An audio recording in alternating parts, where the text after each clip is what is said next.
Pandit Jawaharlal Nehru. This name inspires me to the utmost for the simple reason I was fortunate to come close to this gentle colossus, as his critics called him, when I went to Santiniketan. Maybe I am not even 20 when I came closer to this leader. Pandit Ji used to come to, he was at that time Acharya, the Chancellor of Santiniketan, Vishwabharati University, and Pandit Ji greatly loved and admired the great poet Tagore. So he used to come every year to the convocation. He loved to come to Santiniketan. He used to stay more than one day. And at that time, Santiniketan was just like a family.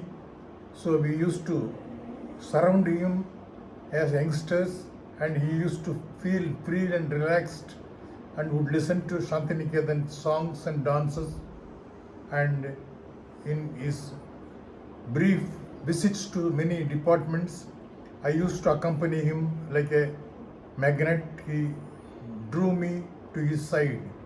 There are many instances, anecdotes I can recall, where I one day asked him to stand with me for a photograph. He said, "Please bring the cameraman immediately." It's like that anecdotes. And he loved each and every moment of his stay in Santiniketan.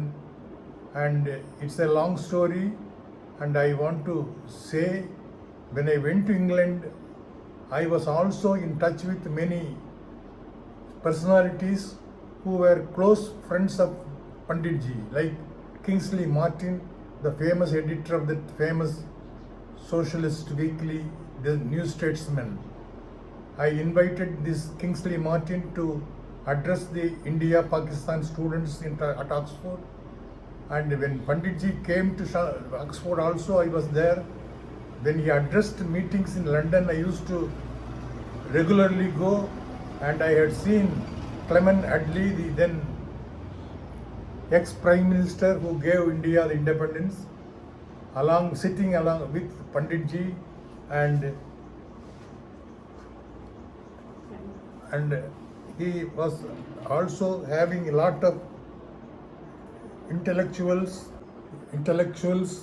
like Harold J. Lasky, who was at the London School of Economics, a great thinker and an intellectual and an authority on Marxism, and all his books I had kept and inspired by his ideas.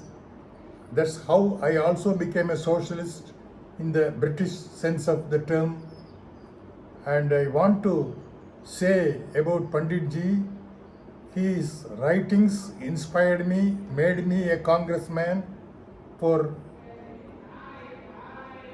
all these years, I have not changed my course, and I can stand up and confront any politician of my generation. And why this generation politicians are nobodies for me. I am sorry to use such an expression. It's not my nature. So Pandit Ji made me a democratic socialist, and of course with a touch of Marxism. And this requires lots of talk and reflection.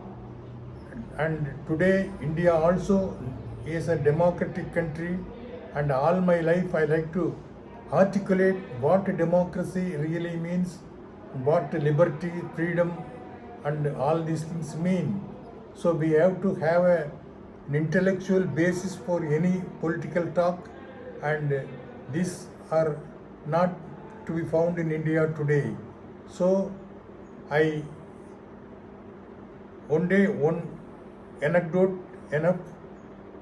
When I returned to India, I came to Delhi, changed my English clothes, dress, into Khadi and went to see Pandit Ji.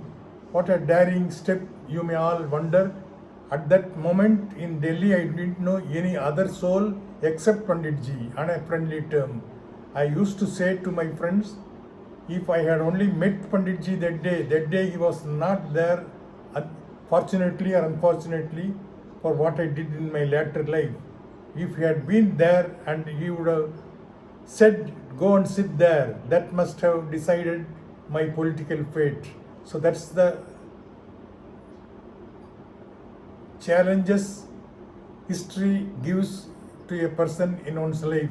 It's an one-time chance, and I don't regret, but having inspired by Pandit Ji, how can I leave India to the whims and fancies of these men of straw?